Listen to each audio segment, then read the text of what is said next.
Steel Curtain Network.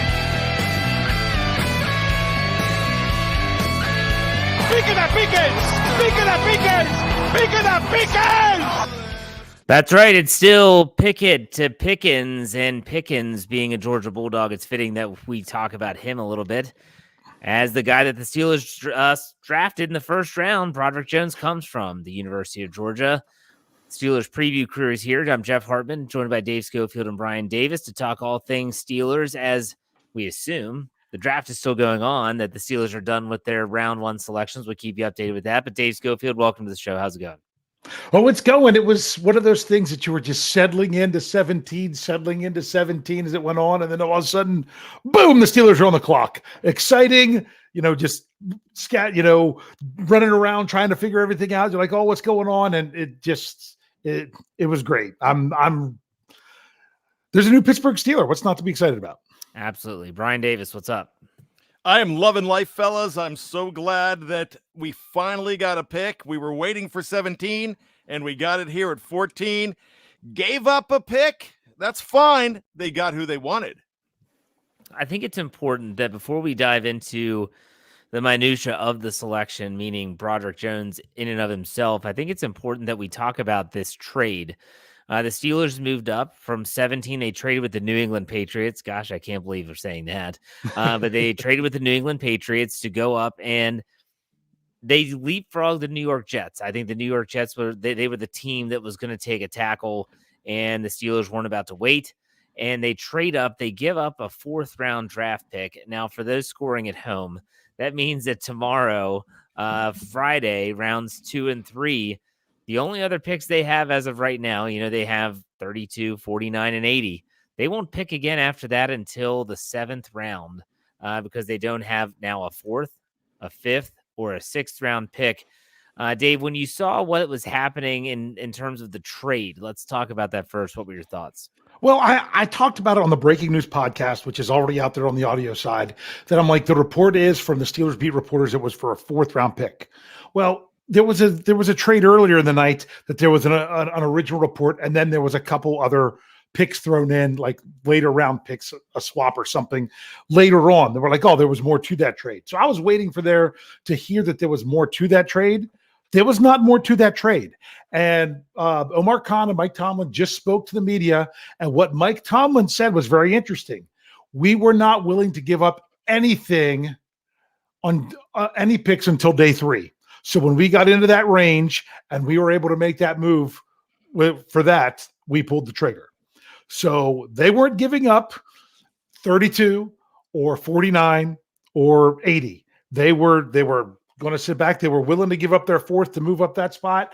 The fact that that's all they gave up, I think that's pretty interesting. Now the question is, are they going to stay at 32 or are they going to try to regain some picks? It's going to be interesting. Bryan, what did you think when you saw the breakdown of the trade from the Steelers moving up 3 spots with New England? Again, they know what they want. They know what they can afford to do. Dave just said something very interesting right there. And what he said was, hey, they could make some movement at that 32nd pick. The great thing about that is they can field 31 different calls if they want on that pick, because they have first right of refusal on anybody. They control the destiny of the 2nd round, and they've got 20 hours to do that. That's what's going to be interesting. But I don't care who you give up when you see a guy that you want. I had some friends text me and say, hey, they could have gotten that guy at 17. No, they couldn't. You do not make those trades without having great intel. All along, everybody knew the Jets wanted an offensive tackle. This guy was mocked to the Jets a lot.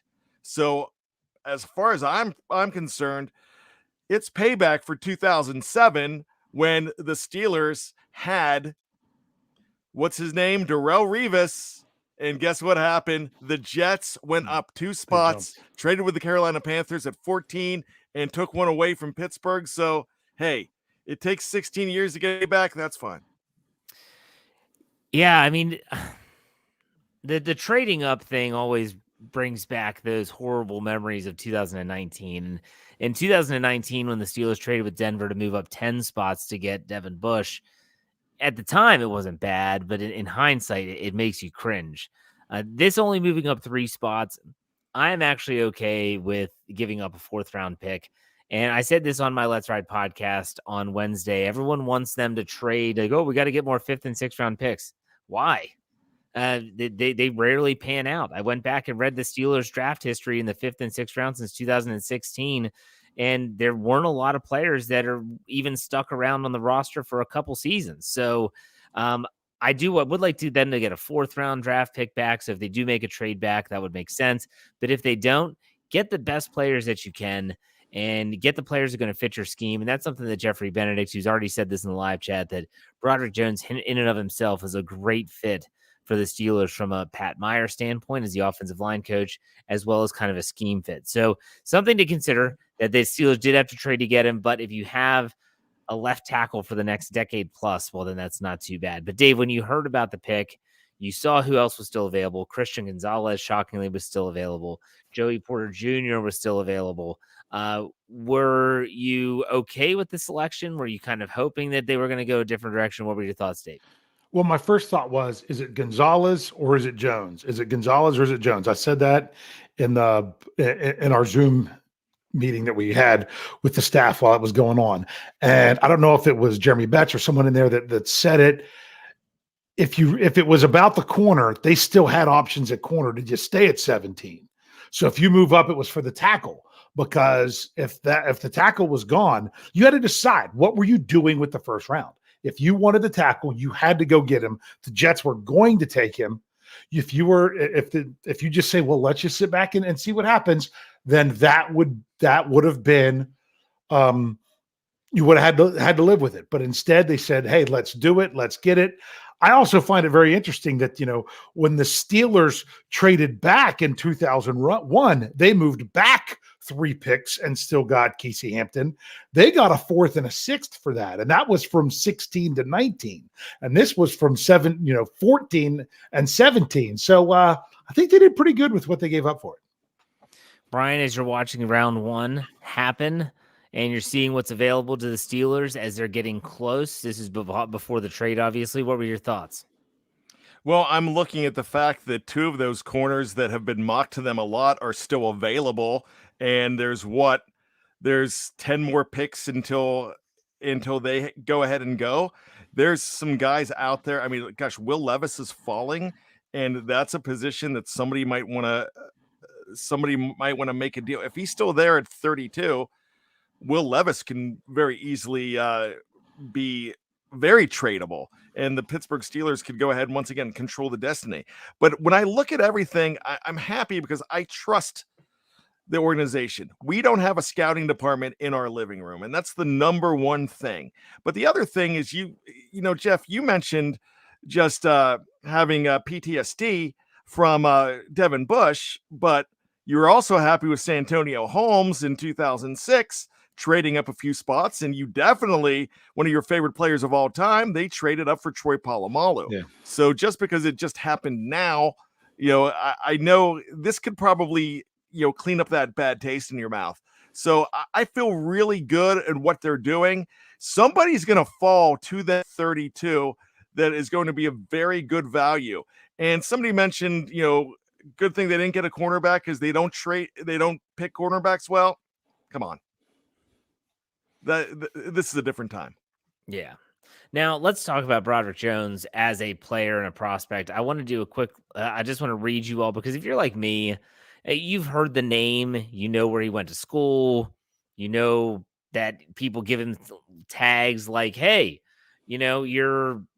he's unfinished product. Like that's something that he's not polished. Like those are some of the things that you've already been reading already. So let's look at, this is from our own Ryland B from our BTSC Big Board, which you can actually check this out at btscbigboard.com. It has all of our big board analysis in there. Here's what they say. Jones is an extremely athletic prospect with good size and strength to match, with elite physical traits and a stellar resume as a starter on college football's best team. Only Jones's imperfect technique is dampening his draft hype. His footwork and hand placement can be uneven and overly aggressive, and it's fair to say that at times he has over-relied on his excellent athleticism. He can play a little high as well. His awareness as a blocker, although better than some might think, could also use some improvement. Jones's attitude as a blocker is not a problem. However, he's a road grader through and through. Because of that, I think that between Jones' athleticism and want to, he will definitely be able to clean up his technique at the next level. He's a top-notch first-round prospect in my book. I mean, when you look at his measurables, pretty crazy stuff when you talk about, he was a sub-5 40, 6'4", 315 pounds. We know he came out of Georgia, used to playing in big games. Dave, when you think about Broderick Jones, you're an offensive line guy. From an actual playing perspective, what are your thoughts there? Yeah, I think he's really got the athleticism. That's what puts him as a first round guy. It's funny because when I was looking at his draft profile for the Breaking News podcast, one of the things they said was over aggressiveness. So, and what does Coach Tallman say? I'd rather have to say whoa than sick him. So you hear about the athleticism, the aggressiveness. I mean, the dude can move. When you're talking about an athletic tackle, that's what you really like to see. Big guys that can move. I mean, he was a basketball player. So he's an athlete. Therefore, that's, to me, he's a next level guy. He still has to get some polish with him, but it fits with what the Steelers are doing on the offensive line. Bryan, what do you think about Broderick Jones as a prospect? He's a mauler. He is definitely one of those guys that will crush you. He is big and he is angry and aggressive. Like Dave just said, he's got that mentality that, the Steelers have drafted that mentality before, way back in the 70s when they picked up a guy like Joe Green and Jack Lambert and those guys that had chips on their shoulder. And this is a guy, he's young. He looks like he's 14, like Shannon White said, but he's so big and he can play everywhere on that line. I don't know if he can play center. I don't care about that. All I know is this guy just, fits big nasty. And I really think that's exactly the way he plays, and you got to love it. Now, when it comes to fitting into the Steelers scheme, obviously you have people like Jeffrey Benedict saying that he's a good fit for Pat Meyer and his scheme. And clearly the Steelers are putting a huge emphasis on the offensive line so far this offseason, and there's still more of the NFL draft and free agency to go. But when you think about where Broderick Jones fits into the broad scheme of the Steelers offensive line, I'm going to throw it to you first, Bryan. Where do you think Broderick Jones fits on this offensive line as early as rookie minicamp, mandatory minicamp? Is it a competition for starting at left tackle, or is this going to be he's got to become a more finished product? What do you think there, Bryan? I still think they ease him in gently, but there's some talk that they could start him as a swing tackle, but you're going to get a lot of time there. I could actually see him competing for right tackle right away, and there be a competition for left tackle and swing tackle. I could think that, but ultimately, I think he's a left tackle for the Pittsburgh Steelers in the future. Dave, do you agree or disagree with that sentiment that Bryan just said about where Broderick Jones fits on this offensive line?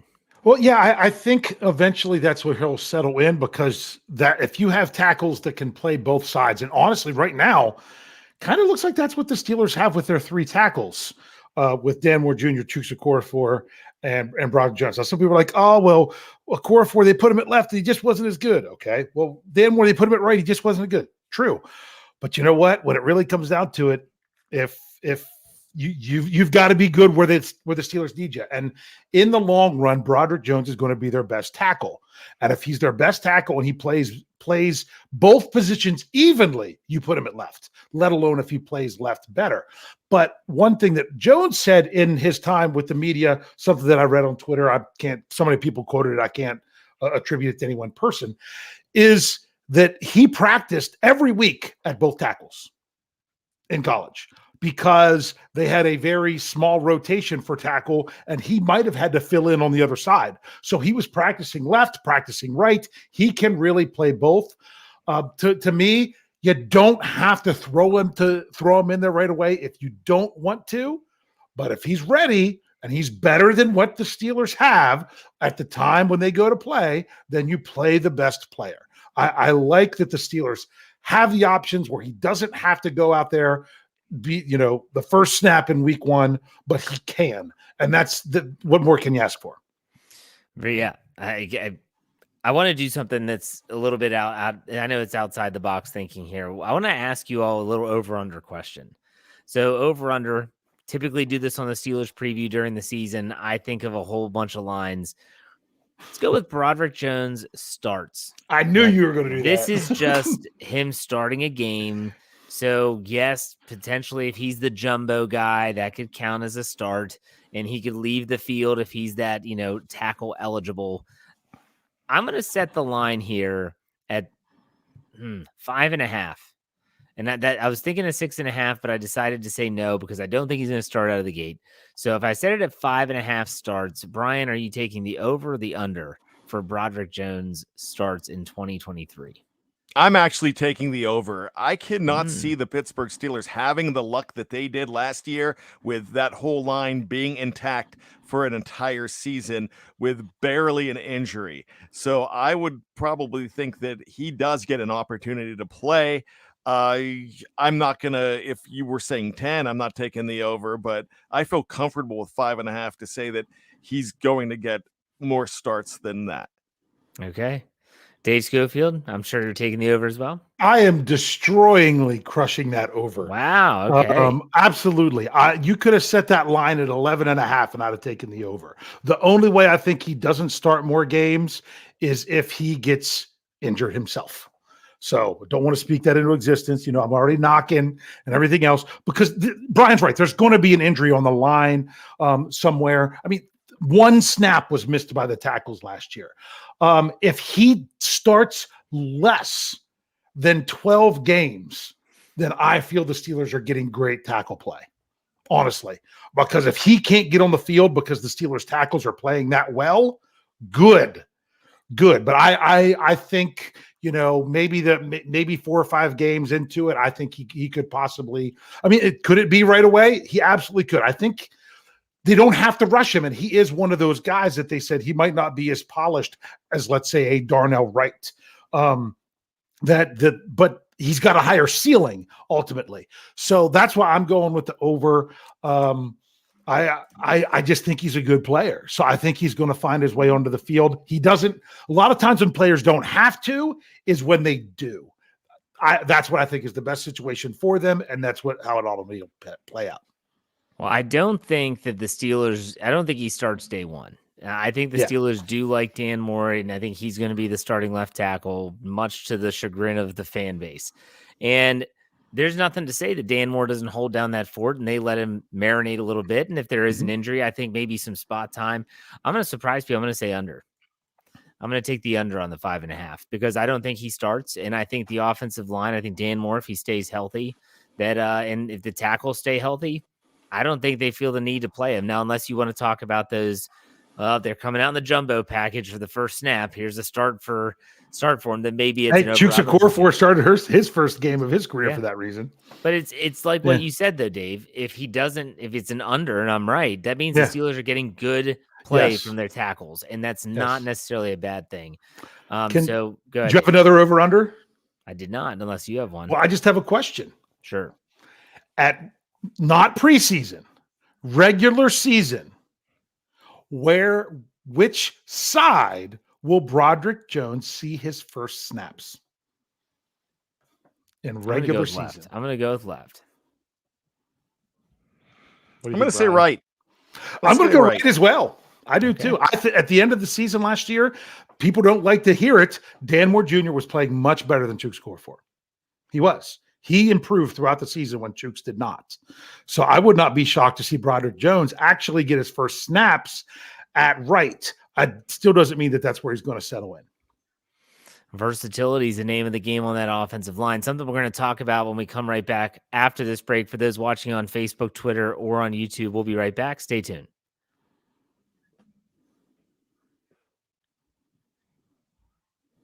All right, Steeler fans, welcome back. We're talking about the offensive line more as a whole, and they call it the picket fence, the protection around Sir Kenny Pickett and Kenneth Shane Pickett, as we call him here on the Steelers preview. Bryan, have you been happy with what the Steelers have done thus far with Omar Khan, Mike Tomlin, Andy Weidel, everyone else in that front office this offseason and what they've been able to accomplish? I have been so ecstatic with what Omar Khan has done. I have taken my son Connor and I have legally tried to change his name to Khan because I love. Or are you just going to change the spelling to Yes. the KHAN? Yes. Dash ER. Don't tell my wife, but the papers are in.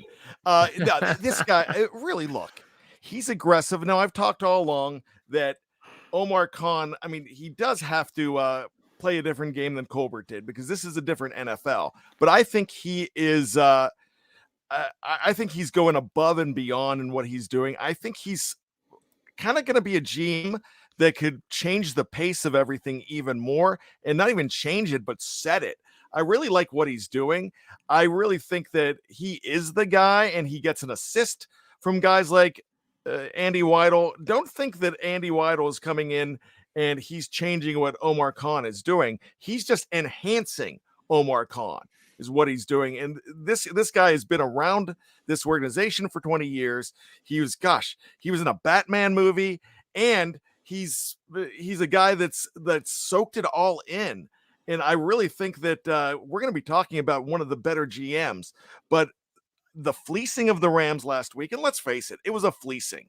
I mean, and I'm not talking about just the 7th round pick. I'm talking about, saving those, making them pay $10 million to get Allen Robinson, whether he's just good or whether he's he only gets you 400 yards and 3 touchdowns. Man, he's doing something. So I'm very happy with the state of the Steelers right now. Dave, what about you? You like the picket fence so far? Yeah, I mean, to me, the biggest thing is you added an offensive lineman before the draft that is now arguably your best offensive lineman. And then you invested your top pick in the draft on offensive line. I've been wanting them I wanted them to build the line before they even got the quarterback. They didn't do it that way, but now they're at least building the line. So I'm really happy with how things are going with that. But I will say one thing. Why is it every time the Steelers get a player, the fans want to then trade away who they think they're going to play for? That doesn't make any sense. The Steelers need all 3 of these tackles this year. Trust me, they need to hold on to them because you're not going to have what you had last year.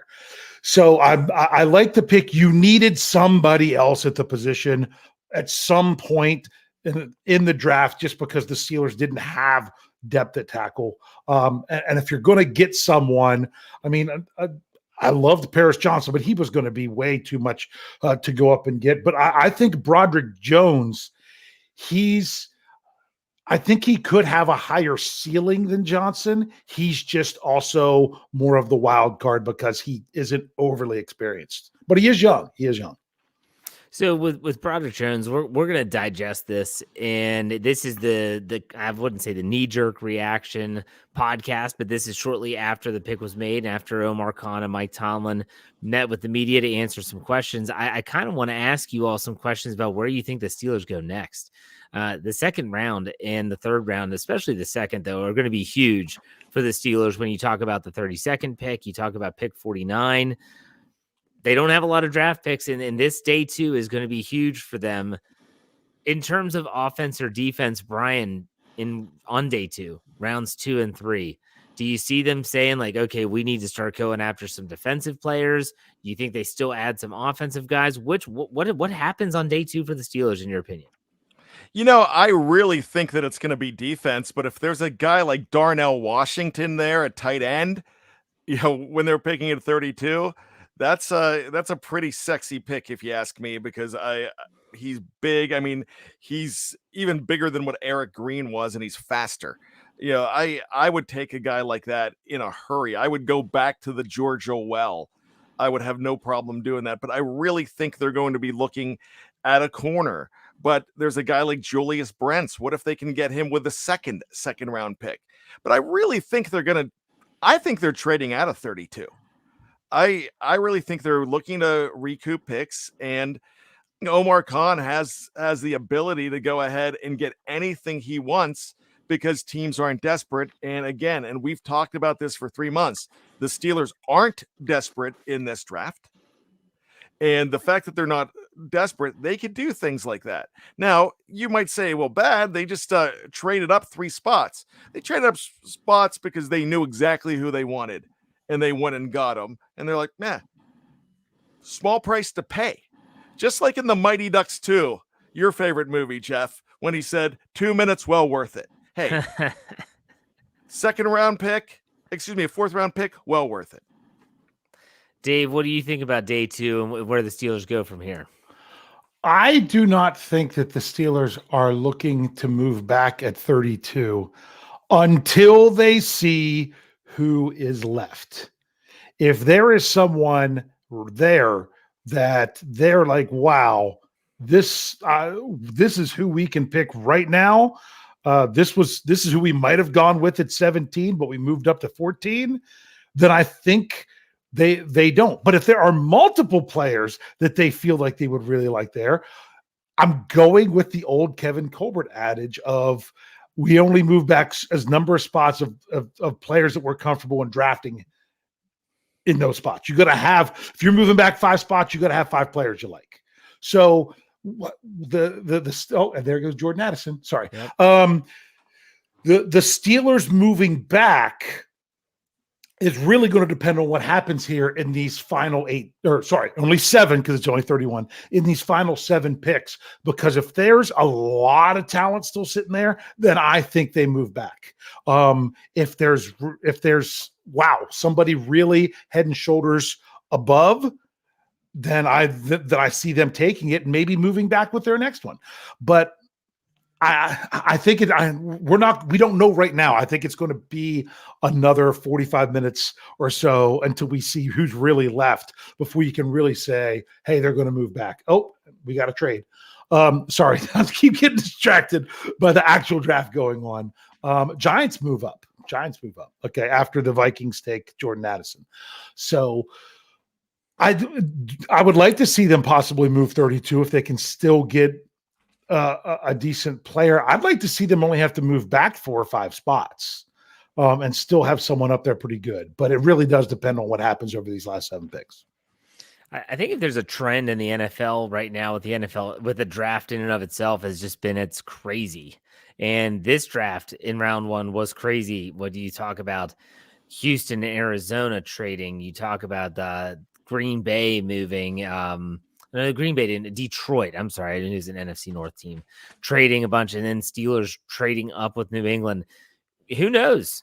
Who knows what's going to happen? It's going to be really interesting. And Dave just said there was another trade. What was that trade, Dave? If you want to announce it.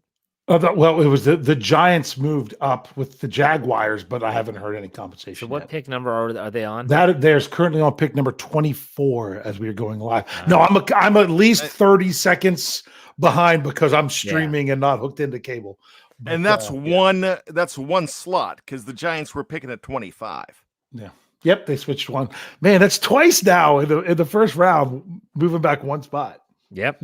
Philly and Chicago did that with 9 and 10. But I also think it's a situation where you just see teams are willing to make the trade. They're not just going to sit back and wait and hope and keep their fingers crossed and hope for the best. They're willing to make that move. So when Mike Tomlin in the pre-draft press conference said, hey, we're excited to field those calls, man, their phone's going to be ringing quite a bit about people that want that 32nd pick. It's just going to be who's available, like Dave just outlined, and things like that. Go ahead, Dave. Quick question. Sure. Because a lot of that is like the quarterbacks. Oh, that could be a good spot for quarterbacks. Does one of the two need to go in order for that to be more of a attractive pick for someone to move up?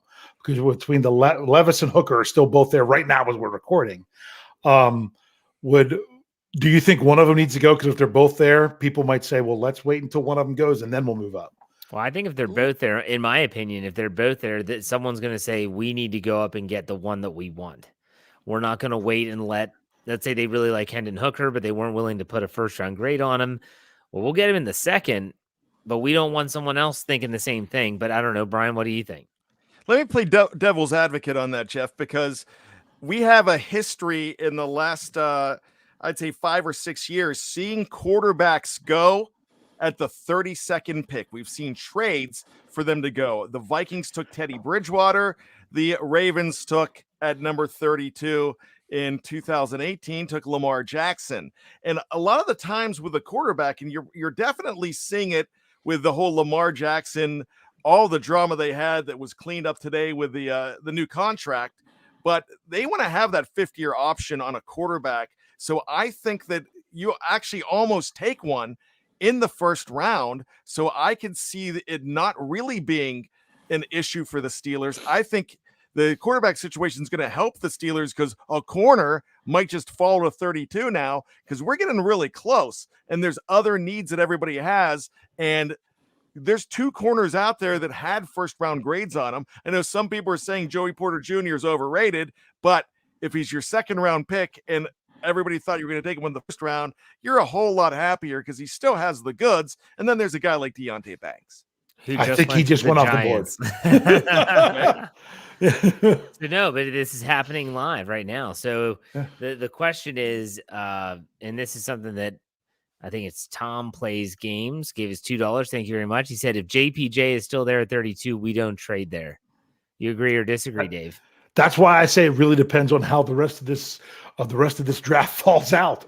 Or if you do, you've got to get a haul for what for that. You step up and say, nope, we've got a guy we really like. If you want it, you're really gonna have to pay for it. What about you, Brian? JPJ's there at 32. You trading back? It just depends what they want. I mean, how much they covet them. You know, we think because he's from Pittsburgh and his dad played for the Steelers, maybe they don't want him. But everybody put that because it fits. It seems great, just like the Jordan Addison thing. Oh, he played at Pitt. Pittsburgh's got to take him because there's ties. No, these guys in that war room know exactly what they want to do. And maybe JPJ is not on their list. We don't know, but they're definitely gonna. I actually really think they're trading that pick to get the haul. Yeah, I also would want to see, like, we can say if JPJ, Joey Porter Jr. is still there at 32, well, I want to know who else is available. That's really important too. So when we're talking about the overarching spectrum of the draft, you need to know the other minutia as well. Crystal Privet gives us another $2. Says need a cornerback for Zay Flowers, who was drafted by the Baltimore Ravens. Sheesh, pretty peasy is what she says. Pretty peasy. Hey, I'm not going to be upset if they take Joey Porter Jr. Clearly, we as fans and some of us that not me that try to predict what's happening, we got these cornerbacks completely backwards compared to what the NFL organizations did. No one really saw Witherspoon going as high as he did. No one saw Christian Gonzalez falling as far as he did. And no one would have ever guessed that Joey Porter Jr. would still be on the board, even as we sit here right now in the mid to late 20s. So things happen. The evaluations are different for everyone. So, all right. I want to do final thoughts. Let me first break down what's going to be happening here on the Steel Curtain Network. So tomorrow, Friday, you're going to get our regular allotment of podcasts, the Let's Ride in the morning with myself, Jeremy Betts will join me to talk about this draft pick. You're going to get the Here We Go Steelers show with Bryan and KT Smith. And then in the evening, you're going to get breaking news podcast from Dave Schofield. You're going to get I guess, what do we call these? Roundtables? Yes, roundtables. Yes. And then we'll be back with a day 2 recap. Some are going to be a little bit shorter, so there you go. But Dave, go ahead and do your final thoughts on this draft pick in round 1.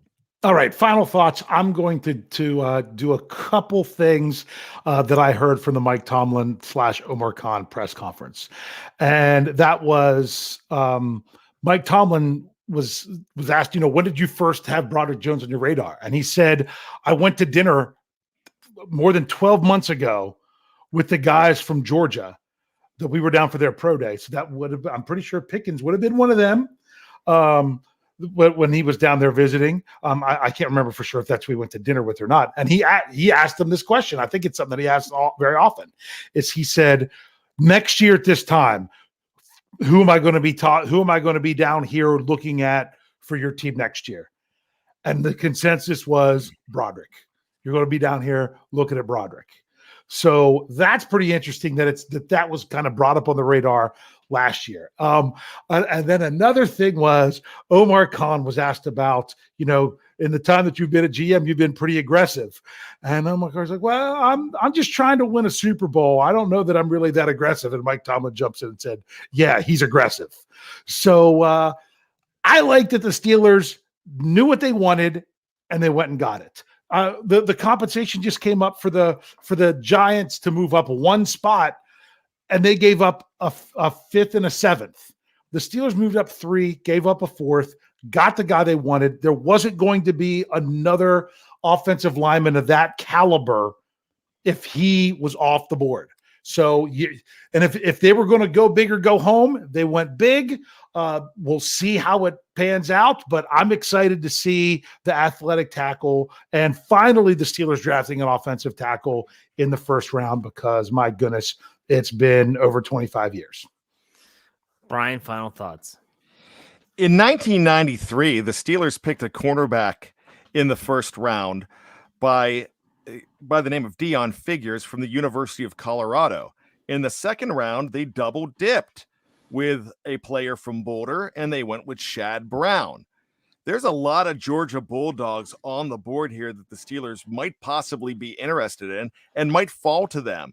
A lot of people, I mean, there's some really special players there. Nolan Smith, I believe, is one of them. Also Darnell Washington. There's a lot of people might not love this. Andrew Wilbar will be we might have to do wellness checks if they take Kaylee Ringo, but there's a lot of guys. The Steelers seem to know what they have in the University of Georgia, just like Bill Cowher had in Colorado, because 1993 wasn't the only year that they did that.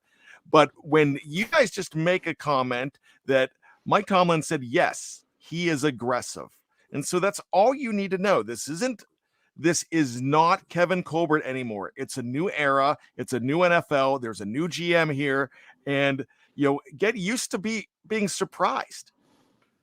And that's exactly what we're looking at. So enjoy this process. We talked about this team not having a whole bunch of picks going in. They just surrendered another one. But Jeff made a point earlier, and I'm going to go ahead and double down on that and say, hey, wouldn't you rather this team be 4 for 4 in the first 4 rounds than 4 for 7? You'd rather them have a lot of picks. You'd rather them not have a lot of picks, but have quality picks there. So with that being said, I'm really excited with the way this is going. They weren't desperate going in. They don't have to be desperate. I think with that 32nd pick, they control their destiny, and guys are going to fall to them because there's a lot of first-round grades on these players, and they've got them. What year was it that they had all those? They had like 9 or 10 picks. Was it Ulysses Gilbert III was in that draft class? Sutton, what was it? Sutton Smith. Sutton Smith. That was the Gentry year. That was 2019. Yeah, Devin Bush. Half those guys didn't make the team. Yeah. So it's like, wow, look at all these picks. Like, oh, these nice shiny toys. I think it was on the Steel City Insider podcast here on our network that they said it's a very veteran-laden team. A lot of these guys might not even make the team. Well, if you only have, what are we talking about now? 6 draft picks? If they all stick with the numbers they have and don't make any trades because they got rid of one. Am I right there, Dave? Because they had 7. Yeah. They traded a 4, so they would only have 6 picks. So there you go. Yep. Ryan O'Toole gives us $5. Said scale of 1 to 10. How happy are you guys with the first round pick? There you go, Dave. Let's say 10 is ecstatic. 1 is miserable. Where do you fall on that scale, Dave? I would love to say I'm a lot more excited, but at the same time, sometimes I just try to reel it in just a little bit. So I'll go 8.5. All right. Very good. Bryan, what about you on that scale? 10's ecstatic, 1 is miserable. I'm going to go with a 9.3. I'll go conservative with a 7. I'll go with this, just a broad-based 7.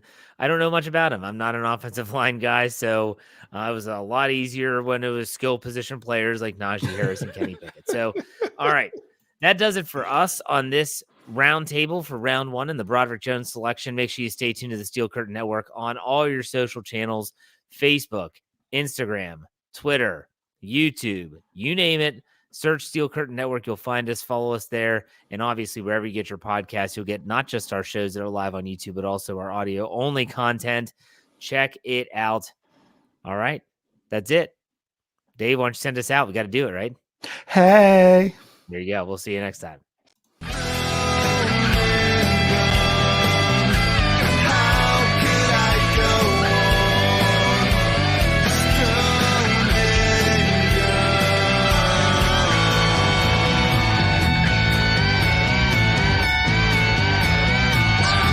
Steel Curtain Network.